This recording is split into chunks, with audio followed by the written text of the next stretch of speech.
இருக்கும். அப்படியே விறுவிறு நடந்து போவார். அவருக்கு ஈடுதான் நம்மளால் நடக்கவே முடியாது. அடுத்த வாரம் நான் வரேன். அதே மூட்டைய ஒரு குச்சியில சொருகி, ஒரு மூங்கில் குச்சியில சொருகி, அந்த பக்கம் 2 பேர், இந்த பக்கம் 2 பேர், 4 பேர் தூக்கிட்டு வந்தாங்க. இவர் எப்படி அந்த ஒரு மூட்டையை தூக்கிட்டு வந்தாங்கன்னு ஒரு ஆச்சரியம். அந்த மூட்டையில் வேற ஒன்றும் இருக்காது. மற்றவங்க கொடுக்குற துணிமணி, அதே மாதிரி இந்த கூல்ட்ரிங்க்ஸ்லாம் கொடுப்பாங்க. அந்த கூல்ட்ரிங்க்ஸ் அவர் புகையில கொடுப்பாரு. அந்த புகையில இப்படிதான் இருந்தது. சில நேரத்தில் பணம் கொடுக்கறத அந்த மூட்டையில கொடுத்து தூக்கி போட்டிருப்பாரு. கடைசியில அவருக்கு கிட்டத்தட்ட 6 கார் கொடுத்துருந்தாங்க. 6 கார்ல ஒரு கார் மட்டும் அவர் யூஸ் பண்ணாரு.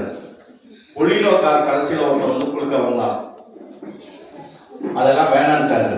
அவர் நினைச்சிருந்தா இன்னைக்கு ராஜமோக வாழ்க்கை வாழ்ந்துட முடியும். கடைசி வரைக்குமே தன்னை எதையுமே காட்டிக்கொள்ளாம ஒரு ஏழ்மையா ரொம்ப கஷ்டப்பட்டு வாழ்ந்தார். மற்றவங்களுடைய பாவத்தை தன் முதுகில சுமந்தார். இது நம்ம எந்த கடவுளையும் நம்ம பார்க்க முடியாது.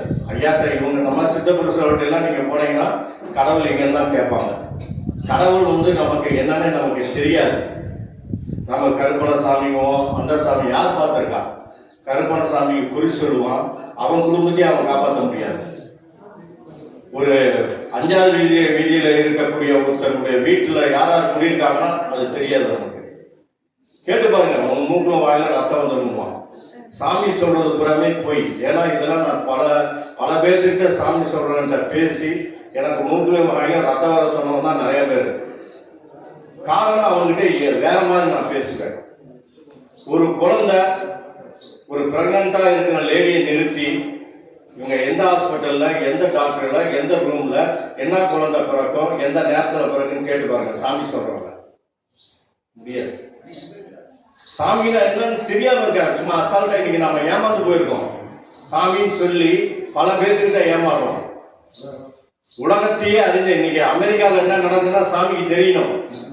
அதுதான் சாமி. அந்த மாதிரி சாமியை இதுவரைக்கும் யாருமே பார்த்தது இல்லை. பார்த்தது பூராமே நமக்கு வரப்பட்ட கதைகள் மூலியமா தான் நம்ம தெரிஞ்சுக்கிட்டோமே தவிர உண்மையான சாமிங்கிறது யாருமே அறிஞ்சிக்கல. நீங்க நிறைய ஞானிகள், யோகிகள் அவங்களுடைய புஸ்தகத்தையும் அவங்களுடைய நடைமுறை வாழ்க்கையை நீங்க பார்த்தீங்கன்னா இறைவன் வேறு எங்கும் இல்லை, உங்ககிட்ட தான் இருக்காங்க. எல்லா இடத்திலையும் எங்கும் நிறைந்த பரம்பொருள் உங்ககிட்டயும் இருக்கு. நமக்கு ஏன் அது வெளிப்படல அப்படின்னு பார்க்கும்போது நம்மளுடைய ஆசை, கோபம், காமம், பந்தம், உறவு, இதனாலேயே அந்த ஆன்மாவை நம்மளுடைய இந்த சிந்தனைகள்லாம் மூடி வச்சிருக்கு. அதுலேயே ஓட்டையில ஒளிர்றது தான் நமக்கு நல்ல சிந்தனை வருது. மீதி பூரா ஆசையினுடைய மூழ்கி அந்த ஆன்மாவை மறைத்து கொண்டு இருக்கிறது. இந்த ஆன்மாவை எப்படி உணர்வீங்க? இந்த ஆன்மாவை உணரணும்னா இவங்க சொன்ன பாதை ஒண்ணுதான். உண்மையா இரு, ஏமாத்தாம இரு, திருடாம இரு, பொய் பேசாம இரு, அடுத்தவன் பொருளை அபகரிக்காம இரு. இவங்க சொன்ன மிகப்பெரிய ஒரு தத்துவமே அதுதான். கடவுள் உணர்வு பூர்வமா தான் இருக்காங்க. நம்ம முன்னோர்கள் சொல்லியிருக்காங்க. பட் நாம கோயிலாக தேடுறோம். கோயில் எதற்காக உருவாக்கப்பட்டது? ஒரு மன திருப்திக்காக.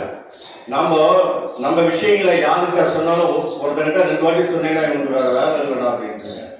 ஆனா அந்த கோயில போய் சொன்னீங்கன்னா உங்க மன திருப்தியை ஒப்படைச்சிட்டு அங்க அமைதியா உட்கார்ந்துட்டு வருவீங்க. அதே மாதிரி காலையில பிள்ளையாருக்கு தோப்புகரணம் போட்டு அப்படியே சுத்தி வரும்போது ஒவ்வொரு இடத்துலையும் பிரதட்சணம் கீழே சத்தமா பிரதட்சணம் பண்ணும் பொழுது உங்கள் உடல் ஃப்ரெஷ்ஷா இருக்கும். அதனால காலையில சீக்கிரமா குளிச்சுட்டு சாமி கும்பிடுறாங்க. இன்னைக்கு எல்லாமே அதெல்லாம் அப்படி செய்யறது. போனா கிளம்பிக்கு இப்படிங்கிற ரோட்ல பிள்ளையா இருந்தா அப்படியே பாதி இதுல தோப்புகரணம் போட்டு போடுறோம். இது எல்லாமே சயின்டிபிக்கா நம்மளுடைய உடல் ரீதியான ஒரு அமைப்பை பெரியவர்கள் சொல்லிட்டு போனாங்க. இப்படிலாம் இருந்தா அவங்க உடம்பு நல்லா இருக்கும். ஏகாதசி இன்னைக்கு விரதம், இன்னொரு அன்னைக்கு விரதம். விரதம் என்னன்னா எதுக்காக விரதம் இருக்கப்பட்டது?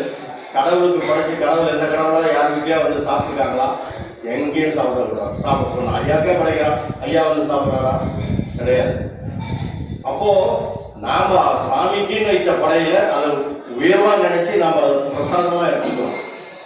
அந்த மனசானது அந்த இறைவன்கிட்ட நம்ம ஒன்றும் பொழுது நம்ம மனசு திருத்தடையுது. இன்னைக்கு என்ன ஆயிடுச்சுன்னா எல்லாம் வந்து பொருளாதார ஒரு அமைப்பா மாறிடுச்சு.